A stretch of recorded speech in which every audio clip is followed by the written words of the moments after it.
Alam mo ba na may isang misteryosong signal na hanggang ngayon ay hindi pa rin masagot ng mga siyentipiko? Noong August 15, 1977, nagulantang ang mga astronomo nang makakuha sila ng isang kakaibang radio signal sa Big Ear Telescope sa Ohio.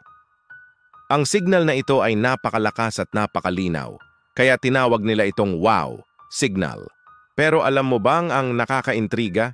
Hindi ito galing sa Earth at hindi rin sa mga satellite natin. Sa katunayan, mukhang galing ito sa malayong bahagi ng kalawakan.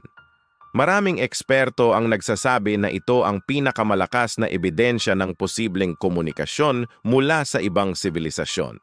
Pero may nakakatakot na detalye. 72 seconds lang ito tumagal.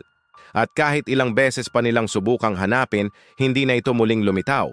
Nagpadala kaya talaga ng mensahe ang mga nilalang mula sa ibang mundo? O baka naman, sila mismo ang nagmamasid sa atin?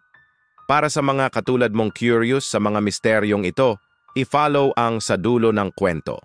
Mag-subscribe na para sa mas marami pang kwento ng kababalaghan at mga hindi maipaliwanag na pangyayari sa ating mundo.